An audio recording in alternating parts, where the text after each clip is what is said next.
Picture this. Your boss calls. The customer's testing your new portal, and nothing works. They can't see anything. The whole thing looks broken. They're panicked, you're panicked, and then it hits you. It worked fine for you because you're an admin. You never tested it as a regular user, and now you get to use your life experiences as a personal example of what not to do in front of the whole internet. Yeah, let's make sure this doesn't happen to you. I'm going to walk you through how security actually works in ServiceNow, the access controls, the scope boundaries, and how to test properly so you don't end up with your own t-shirt.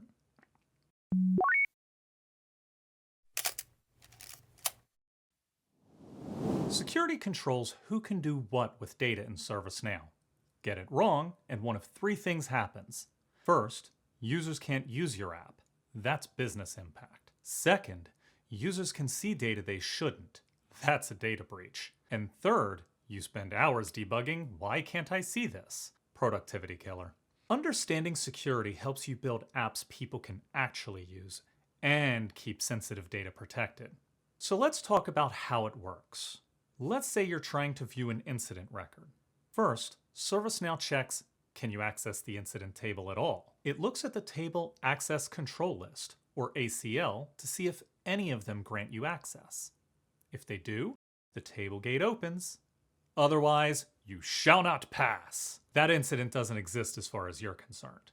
Okay, so you passed the table check. Next, ServiceNow goes field by field. Can you see the description field? It checks the field ACLs. Yes, you can. What about the caller's social security number? Checks the field ACLs? Nope. So that field just disappears from the form. In that way, ServiceNow can show users the whole record or just the fields and parts they need to see. But what's happening inside each of those ACL checks to determine if you have access or not? ServiceNow evaluates a few things in order. First, do you have the right roles? If yes, it checks the conditions filter next. Maybe you can see this if the incident is assigned to your group. If that passes, then it runs any scripts, custom logic that might check other related records, APIs, or whether it's the first Tuesday after a full moon. You can get pretty fancy with conditions and scripts. All three of these conditions must evaluate to true for the ACL to pass, and they are executed in order of how fast they are for the system to check. First roles, then condition filter, and finally script. And this whole journey happens for read, write, create, delete, and a bunch of other operations worth exploring. So that's what users see. But what about your apps? Application scopes create security boundaries between apps. When you need an app to access another scope's resources, there are a few layers to this. First, tables control their own access. Every table has application access settings, checkboxes that say, other scopes can read this, other scopes can write to this, and so on. If those aren't checked, other apps can't touch that table. Second, your app tracks what it's accessing through cross-scope privileges. When you're developing and runtime access tracking is turned on, ServiceNow automatically creates records showing this app is accessing that table in that other scope. These privileges get packaged with your app when you deploy it. And third, individual resources can have their own restrictions through restricted caller access. Tables, script includes, even business rules. They can be set to require approval before other scopes can call them. This is common with sensitive data like HR applications. The pattern? Access requires coordination.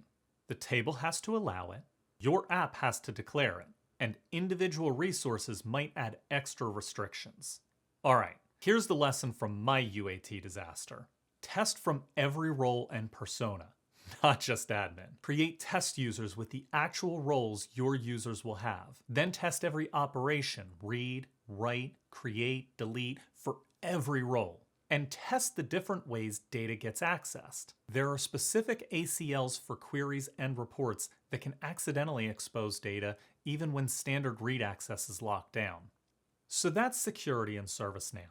ACLs control user access, application scope controls what your apps can access, and testing is what keeps you from breaking prod.